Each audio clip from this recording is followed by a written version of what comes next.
Hey there, my name is Kelly Dell and I'm owner of Off the Beaded Path, which is located in Forest City, North Carolina. For today's video, it's kind of a quick project, but it's a fun ring project. You'll be using the shower part ring bases that we have on our Etsy site. These are really fun to design with because you can really do so much with them. But to do the project, you're going to need the shower part and the ring base. You're going to need 8 size 15 seed beads, 7 6mm round pearls or whatever kind of bead you want. Then you're going to need some size 11 seed beads. Only about a cap full, it's not much at all. I'm going to use a size 10 beading needle with a yard of thread. So go ahead and get your materials and we'll get started. This is the ring that I want to show you how to make today. Very simple, very fun, doesn't take long to make. I call it a flower nest ring. It kind of looks like a bird's nest. I don't know, you can come up with your own name for it, but I just thought it was a fun little spring type ring. I've made 4 samples. Again, like last week, I made a mint green color sample because the mint color is so prevalent this spring. This is the color I'm going to do for you today. This is a very light cream color, so it'll go with a lot. This is a fuchsia with a baby pink seed bead, and then a turquoise with a purple seed bead. So it's a lot of fun to play with. Your size 11s are going to be all around the outer edge. 6mm, of course, are in the center, and then your size 15s go right above the pearls. So you can pick something that matches them very closely or completely different. But those are the samples. To get started, you want to look at your shower head ring. We're going to be using the very center hole, the 6 holes here around the center, and then the holes here along the outer edge. Those are the only ones we'll use. Again, we'll use the center hole, the 6 here around the center, and the ones on the outer edge. So to start off, I'm going to use my size 15 seed beads. I'm going to pick up one 15, and I'm going to bring it down. And you want to leave just a very small tail, and you're going to basically tie the bead onto the thread. This is going to be our tiny little stop bead, is what I call it. This will stop the thread from coming up through the shower part as we work. So I got my little bead tied on there, and I'm going to take my needle, and I'm going to come right up through the very center hole.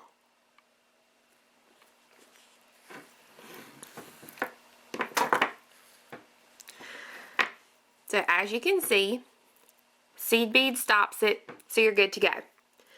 You want to pick up a 6mm and a size 15 seed bead. You're going to let it drop all the way down. Skip the 6mm, or skip the 15, go down through the 6mm, and then through the same hole that you're coming out of. So that middle hole there. Okay, gotta move pliers, having a problem. There we go. Pull tight, straight down, so that the one bead sits right in the center of the ring. Now, you're going to come to that, and this is kind of hard to see. You flip it on the back, you've got your middle hole, which we just used, and then we're going to use the 6 holes around it. So the pearl, once you add that one pearl, it kind of covers them up. So you have to just kind of hunt for the hole, and if it helps, just look on the back. But you're going to go up through the one hole, any one of them, pick up a 6mm, a 6mm, let's try it again, and a size 15. Let it drop all the way down. Skip the 15 and go back down through the 6mm and the same hole that you're coming out of. And pull. And I don't want to hear a word about what that looks like. I'm sure Sammy would be the first one to say something. Okay, we're going to come up through the next hole in that center ring of 6. Pick up 1 pearl and 1 15. Let it drop. Skip the 15 and go down through the 6 millimeter and the same hole you're coming out of. Same hole.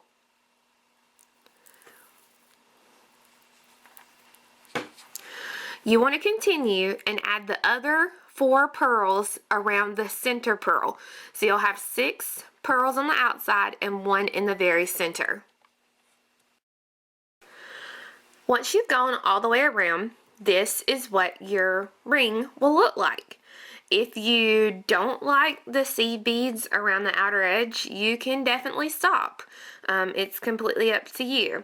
And just, you know, put it on the ring base, and if you were to do that, you'd tie up your thread, attach it, and then you would just see just a little bit of the base. So it's up to you. I prefer to keep going. So you've got your flower, and I'm going to flip on the back here.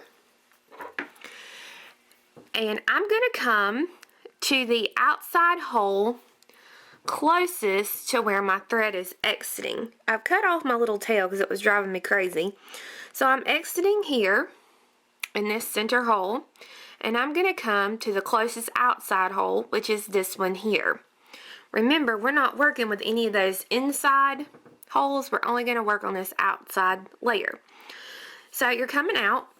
You want to pick up 8 size 11 seed beads.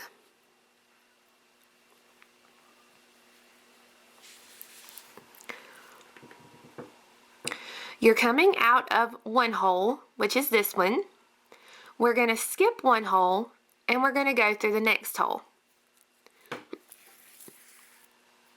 And when you pull, it'll make a little loop such as this. I'm going to flip it on the back so you can see what I'm talking about. We started with this hole, we skipped this hole, and came down through this hole. So we're going to back up and go through the hole that we skipped, and we're going to go up through that hole. We're going to pick up 8 11s. We're coming out of this hole. We're going to skip this hole and come down through this hole. Okay, my pliers are driving me crazy today. So from the front, your second loop lays over the first loop. From the back, this is what it'll look like. Oh, sorry guys. Having problems with this camera today. I think it's the bright light. Okay. Just as before, we were coming out of this hole. We skipped this hole and come through this hole. So we're going to take one hole back, go up through the hole that we skipped. Remember, just go up through the hole, not the seed bead that'll be right above it. Pick up 8 11s. So let's see, 2, 4, 6, 8, okay?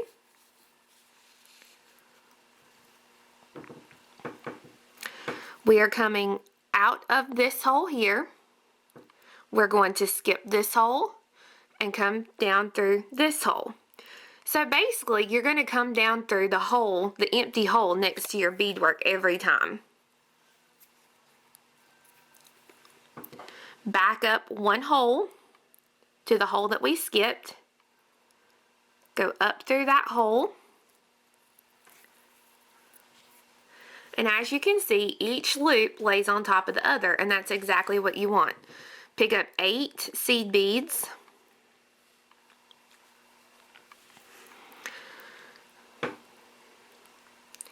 We're coming out of this hole here, skip a hole, and go through a hole. So basically, like I said, you're going to go through the hole every time, the empty hole every time, right next to your last beadwork. And then back up a hole and go up through it. Now as you work, your pearls are going to start to shift just a little bit. So you may have to really tug and pull to get these seed beads to go into place. So kind of from the front here, I don't really see where I have to, you can't see where you're skipping the hole. But each time, you're just going to go down through the very next empty hole.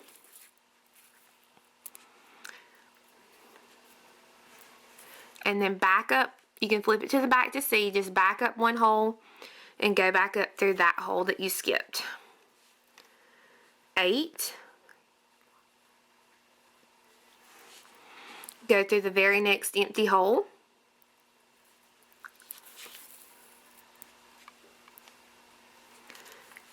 Back up a hole and go up through it. And you're going to do this the whole way around the beadwork. Once you've gone around, this is what it should look like. And as you can see, we've got one spot left open here. So I'm going to flip it on the back. You're coming out of one hole. That's your last hole that was empty. And I'm going to come back up through the hole right before it, just like I normally do. Pick up your 8 beads.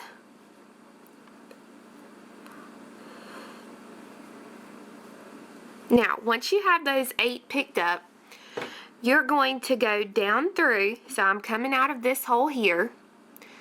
This was the last hole that I did, and this is the very first hole that I did. And you can tell the very first hole because you'll see your thread here from where you went from the middle to the outside. And I'm going to take my needle and I'm going to go down through that very first hole.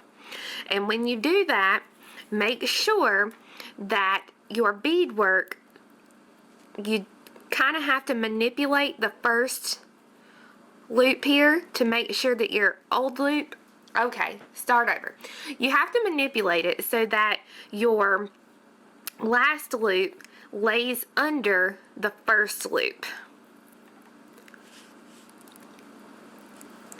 And once you do that, then this is what your beadwork will look like. And when I finish that hole, all I do is I simply stitch back up through the last one that I did. And I go up through the beads of that last loop. And I do like a half-hitch knot in between 2 beads. And then I stitch down 1 or 2 beads and do a half-hitch. You don't have to put a ton of them, but just put you a couple of half-hitch knots in here.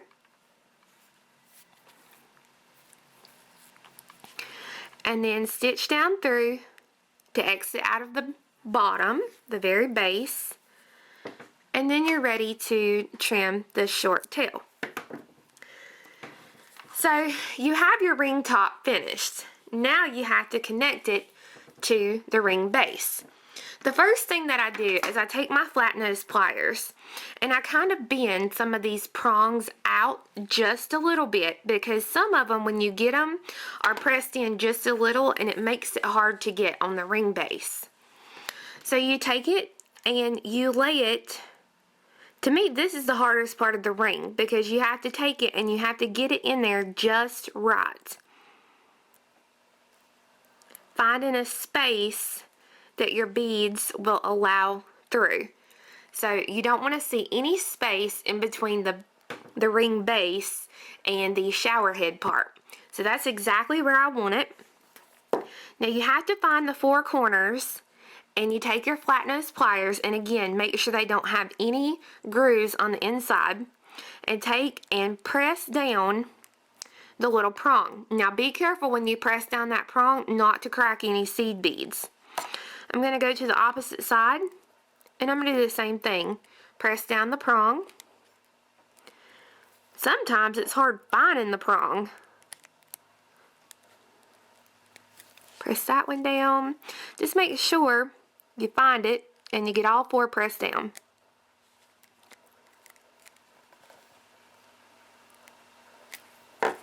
And once you get it pressed down, now you have your new ring, and it is an adjustable base, so you can make it a little bigger. You can't really make this ring a lot smaller unless you take these 2 pieces here and press them down, and then this piece comes out and you can press it in a little bit more. But I don't have my ring sizer, so I can't really tell you what size this is. It's probably a size 7. Let me see. Yeah, that's probably about a 7 is the base size. So you can make it bigger. I just don't know how you can, make it much smaller. But there's your finished ring. So I hope you guys enjoyed learning how to make the ring. We do have the 4 color kits available on our Etsy site, as well as a written pattern and just the ring bases if you just need the rings. So I hope, like I said, I hope you enjoy it. Be sure and come back next week where I'm going to show you how to make a new flower pendant for the spring. So I hope you guys have a great week, and we'll see you next week. Bye-bye.